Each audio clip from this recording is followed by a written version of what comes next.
ارگلی صاحب، آپ فلمی دنیا جیسی میگزین سے بھی وابستہ رہے ہیں جس کی اشاعت میرے خیال میں 1 لاکھ سے زیادہ رہی ہوگی. پھر آپ روبی جیسی فلمی میگزین سے بھی وابستہ رہے. یہ بتائیں کہ آپ کا یہ فلمی صحافت کا سفر کیسا رہا؟ وہ بڑا دلچسپ، بڑی تفریح کہ اس دور میں سنیما سے زیادہ کسی چیز کا کریز نوجوان نسل کو نہیں تھا. ہم بھی اسی زمرے میں تھے. فلموں سے دلچسپی، فلمیں دیکھنا، فلموں کے بارے میں سوچنا، فلموں کے بارے میں لکھنا شروع کیا. تو 2-4 آرٹیکل چھپے تو پوچھے جانے لگے ہندی کے طبقے میں، خاص طور پر نیلم تھا، فلم افسرا تھا، رنگ بھومی تھی.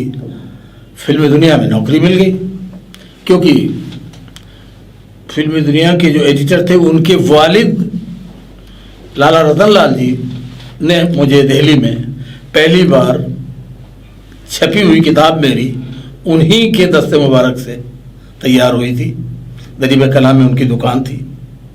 میں ایک کاپی پہ ناول لکھ کر کے پھینک آیا تھا ان کے پاس کہ حضور ذرا دیکھیے گا. اور جب میں ڈرتا رہا، کئی دفعہ تو گیا بھی نہیں ادھر کہ یار وہ کہیں گے کیا ذلیل چیز لکھ کے لائے ہو. اتفاق سے پھر 2-2.5 مہینے بعد میں پہنچ گیا ان کے پاس. تو انہوں نے وہ پیلے کاغذ پہ چھپی ہوئی نہایت ہی آج کے حساب سے تو بالکل ایک طریقے سے رتی کاغذ پر چھپا ہوا ایک ناول پیش کیا انہوں نے، جس کی قیمت 8 آنے تھی. اور وہ میرا لکھا ہوا تھا اور میرا نام چھپا ہوا تھا اس پر. تو یہ ان کے صاحبزادے تھے جو فلمی دنیا کے مالک تھے. تو اس زمانے کی دوستی تھی، لہذا انہوں نے ہمیں موقع دیا اور اپنی اتنی بڑی میگزین میں کام کرنے کا.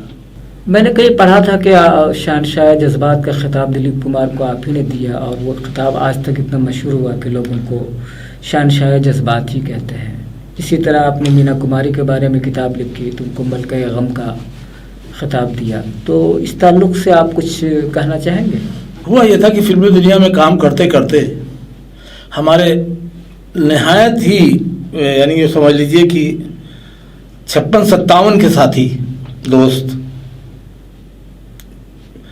رحمان نیر صاحب یہ شمع میں ملازم ہو گئے تھے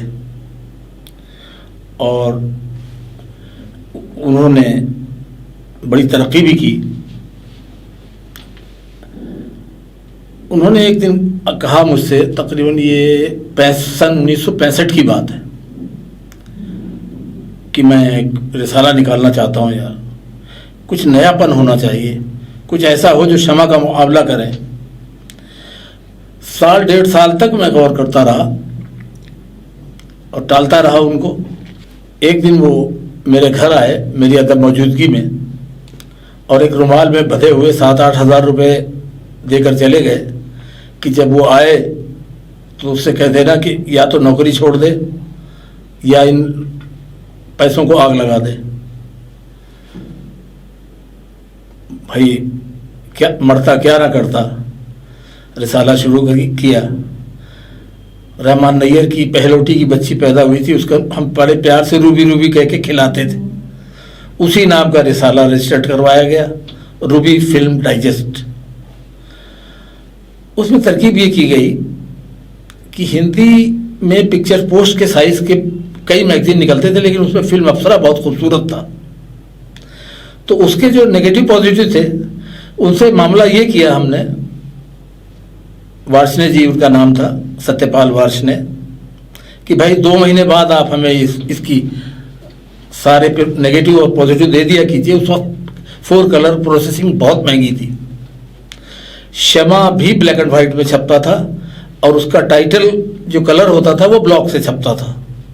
ہم نے 4 کلر آف سیٹ پر پرچہ نکالا اور اس کی ترکیب وہی تھی کہ صرف ہندی کا جو وہ ٹکڑا ہے وہ ہم اس میں سے کاٹ دیتے تھے اور اردو فٹ کرتے تھے اس کی جگہ پر اور وہ کلر میں چھاپتے تھے. لیکن وہ اتنا ہٹ ہوا کہ رحمان نیر کا ادارہ چل پڑا. شمع کے مقابلے میں کسی کا چراغ نہیں جلا. روبی نے کسی حد تک مقابلہ کیا اور ایک اچھا ریڈرشپ پیدا کی. مجھے بہت فخر ہے کہ اس کا ایڈیٹر، فاؤنڈر ایڈیٹر میں ہی تھا. رحمان نیر صاحب دلیپ کمار کے عاشقوں میں سے تھے.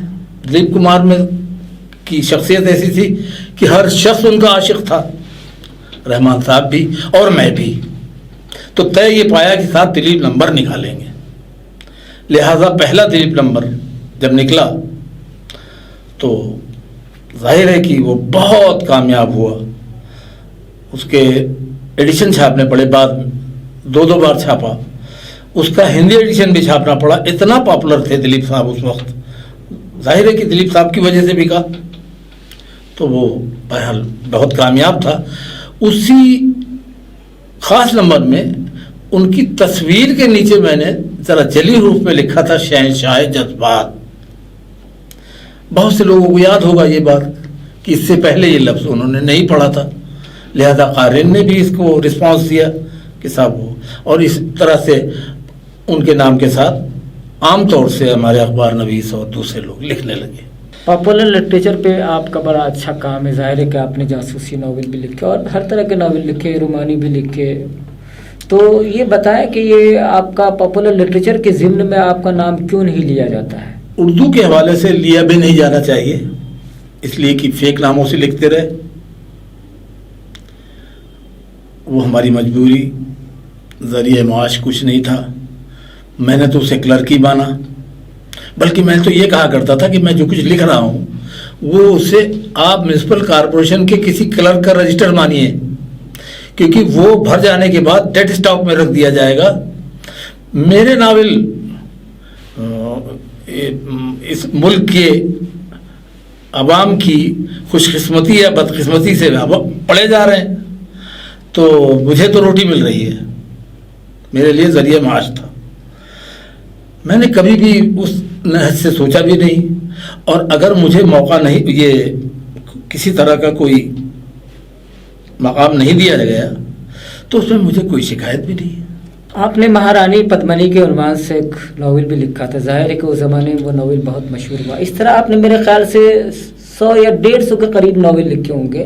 آپ نے شاعری بھی کی ہے, افسانے بھی لکھے, لیکن میں چاہتا ہوں کہ آپ مہارانی پدمنی کے حوالے سے تھوڑی سی روشنی ڈالیں. مہارانی پدمنی کے کردار سے,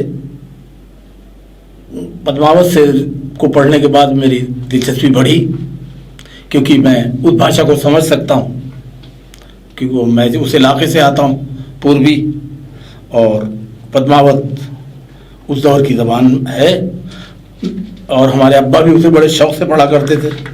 ہنس جواہر اور اس طرح کے قصے ہندی میں ہمارے گاؤں میں پڑھے جاتے تھے. تو پدمنی کا جو قصہ تھا وہ ذہن میں تھا. جب ایک پبلشر نے, میرے دوست تھے اور ڈیفینس میں تھے گورنمنٹ کے, اور ریٹائر ہوئے, انہوں نے کہا میں ناول چھاپنا شروع کرتا ہوں, تو ایک ناول لکھو بھائی, تاریخی ہو. تو میں نے وہ کچھ جوڑ جاڑ کے مہارانی پدمنی کے, میں نے کہا بھائی مجھے پہلے چتوڑ گڑھ گھماؤ. وہ مجھے چتوڑ گڑھ لے کر گئے, اور ہم نے پہلی دفعہ وہ عظیم الشان قلعہ دیکھا, وہاں مندر دیکھا, کچھ لوگوں سے باتیں کی. تو اس وقت جتنا شعور تھا ہم نے آ کر کے وہ ناول لکھا. ہندی میں چھپنے کے بعد وہ کتنا کامیاب ہوا, کتنا بکا نہیں بکا ہمیں نہیں معلوم, لیکن میرے بڑے بھائی, میں انہیں بڑا بھائی کہتا تھا, سید میسم تمار پروانہ رودولوی صاحب, اس وقت پرتاب کے ایڈیٹر تھے. انہوں نے ایک دن فرمایا کہ بھائی تم اس کا اردو ترجمہ کرو, میں پرتاب میں چھاپوں گا. میں نے کرنا شروع کر دیا. وہ پرتاب میں جب سیریلائز ہوا تو پرتاب کی ایک اسپیشل ریڈرشپ تھی. وہ ریڈرشپ اب نہیں ہے, پچھلے 30-25 سالوں میں وہ ختم ہو گئی, اور ان کے اس نسل کے ختم ہونے کے بعد پرتاب بھی بالکل نیچے ہو گیا, ختم ہو گیا تقریباً. لیکن اس وقت پرتاب شباب پر تھا. شاید کوئی اخبار دلی کی تاریخ میں, روزنامہ, میں اب سہارا یا انقلاب کی بات نہیں کر رہا, اس دور میں وہ سب سے زیادہ کثیر, مطلب سب سے زیادہ پڑھا جانے والا اخبار تھا پرتاب. اور اس میں لطیفہ یہ ہوا کہ مجھے اخبار کے مالک کے نریندر صاحب نے، جو مسلمانوں کے خلاف بڑا سخت لکھتے تھے اور بڑا وہ متنازع شخصیت تھے، مجھے یاد فرمایا انہوں نے اپنے دفتر میں، اور انہوں نے مجھے ایک واؤچر کے ساتھ 200 روپے عنایت کیے کہ اس میں سائن کرو. یہ پہلا معاوضہ ہے جو پرتاپ کسی کو دے رہا ہے. یہ اخبار کسی کو معاوضہ نہیں دیتا لکھنے والوں کو، یہ آپ کو دیا جا رہا ہے. یہ تو خیر الگ تھا، میرے لیے بڑا بھاری اعزاز تھا، 200 روپے ملے بھائی. لیکن جو دوسرا اعزاز تھا وہ یہ تھا کہ پڑھنے والوں کے منی آرڈر آنے شروع ہو گئے. کوئی 21 روپے کا، کوئی 51 روپے کا، کوئی 101 روپے کا. بھائی ڈھیر ہو گئے، تقریباً 2-2.5 ہزار روپے میں وہ شاید میری زندگی کا سب سے بڑا معاوضہ مجھے مہارانی پدمنی نے دیا. تو ہم اس کو ہنس کے کہتے تھے، میں نے کہا بھائی وہ مہارانی ہے، جب دیں گی تو اپنے حساب سے دیں گی نا. اس وقت تو 60-70-100 روپے بہت بڑی چیز تھی. تو یہ ہے مہارانی کا قصہ. اب پچھلے دنوں جب یہ فلم کا تنازع شروع ہوا تو میں نے یہ کہا، میں نے کہا یہ اگر پروڈیوسر میری کہانی پر فلم بنا لیتا تو شاید راجپوت جو لوگ ناراض ہیں، کرنی سینا وغیرہ، تو وہ تو پیر چھوتے پروڈیوسر صاحب کے. یہ بات ای ٹی وی میں کہہ دی میں نے، اور وہ تو ایک پبلشر نے کہا کہ صاحب فوراً چھپنی چاہیے کتاب. اردو میں بھی چھپی اور ہندی میں بھی چھپی اور اچھی فروخت ہوئی. اب جیسی بھی لکھی اس وقت میں ثنائے خود بخود گفتن نہ مجھے ترا صاحب والی بات ہے. ارغلی صاحب، آپ نے میرا بائی پہ بھی ایک ڈاکومنٹری فلم بنائی ہے، تو میرا بائی کی شخصیت کے کس پہلو نے آپ کو زیادہ متاثر کیا؟ ان کی مقدس دیوانگی نے، ان کے جنون نے، ان کے جذبے نے، یا کون سا ایسا پہلو ہے میرا بائی کی شخصیت میں جس نے آپ کو بہت زیادہ متاثر کیا کہ آپ نے ان کے اوپر ایک دستاویزی فلم بنائی؟ اردو شاعری میں خاص طور سے کلاسیکی میں اور بھکتی تحریک کے دور میں بھی سری کرشن کی جو شخصیت ہے وہ اس سے آپ اچھی طرح واقف ہیں کہ کتنے بزرگوں نے، صوفیوں نے اور اہل دل شعراء نے کرشن کو سمبل آف لو مانا ہے، پیغمبر عشق. اور آپ کی شخصیت ایک وہ بنی. میرے ذہن میں اس زمرے کے جتنے بزرگ گزرے، رس خان سے لے کر کے رحیم کے یہاں بھی اور سب کے یہاں، میرا بائی کی شخصیت ایک الگ چیز تھی جو ہمیں شروع سے متاثر کرتی رہی. میرے امریکہ میں ایک دوست ہیں، میرے ذاتی دوست ہیں، ان سے میں نے کہا بھائی میں ایک ڈاکومنٹری کرنا چاہتا ہوں، کیونکہ الیکٹرانک دور ہے، کتاب لکھوں گا تو نہ وہ بکے گی نہ کوئی چھاپے گا، زیر بار الگ ہوں گے. اس سے میں اگر ڈاکومنٹری بن جائے تو انہوں نے کہا کہ فوراً بنا لیجئے اس کو.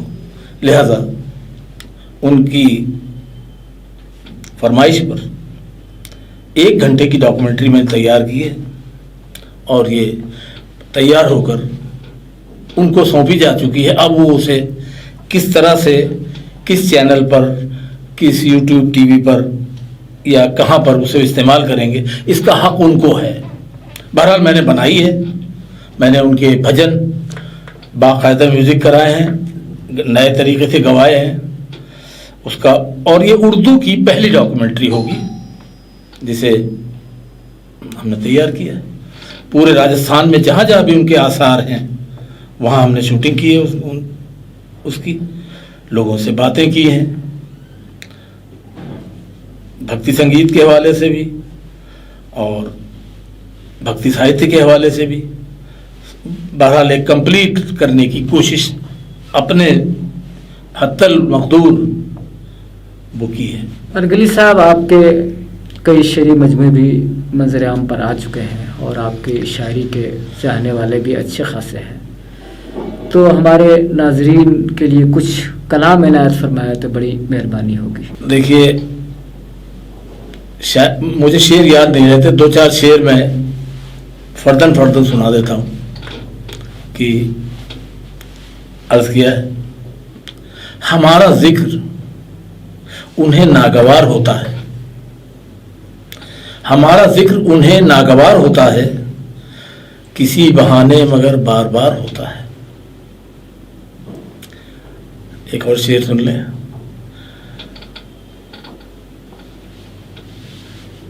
یہاں تو ایک دو کیا سینکڑوں ذل الہی ہیں، یہاں تو ایک دو کیا سینکڑوں ذل الہی ہیں، اگر حق مانگ لوں دیوار میں چنوا دیا جاؤں۔ اور ایک شعر اور حسب حال سن لیجئے کہ خوف کی کوکھ سے ہوتا ہے بغاوت کا جنم، خوف کی کوکھ سے ہوتا ہے بغاوت کا جنم، ڈرنے والے کو زیادہ نہ ڈرایا جائے۔ ایک غزل کے 2-3 شعر اور سن لیجئے کہ بنا میں حرف صداقت سخنوری کرنا، بنا میں حرف صداقت سخنوری کرنا، شکم پوری کے لیے میر جعفری کرنا،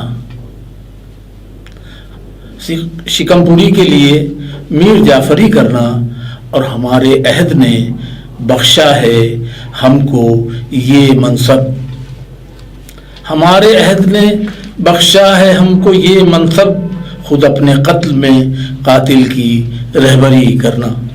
ارگلی صاحب، آپ کا جو کارنامہ ہے یقیناً پوری اردو دنیا اس پہ ناز کرتی ہے، اس کے باوجود بھی آپ کو شاید ہی کسی اکیڈمی نے ایوارڈ دیا ہو یا انعام سے نوازا ہو، تو اس سے آپ کو افسوس نہیں ہوتا کہ آج تک آپ کی وہ قدر افزائی نہیں کی گئی جس کے آپ مستحق تھے؟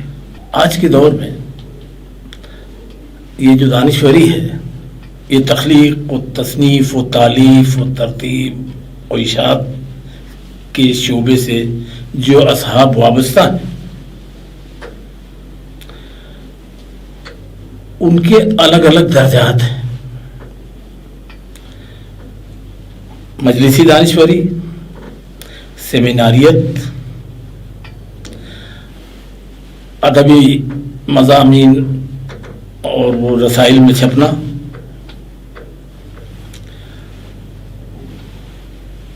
یہ اس طبقے کے ہاتھ میں ہے جو باقاعدہ کسی اچھے ادارے سے وابستہ ہے، پروفیسر ہیں، لیکچرر ہیں، ڈین ہیں، یا آفیشل کسی گورنمنٹ جاب میں ہیں،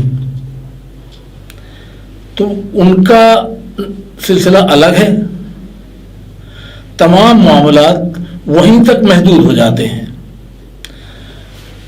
وہاں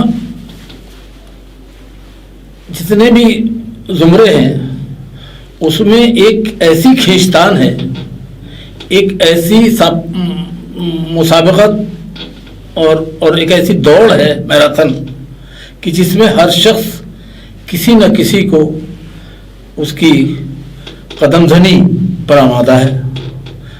اچھا، ہم جیسے غربا کے لیے کوئی وہاں پر کوئی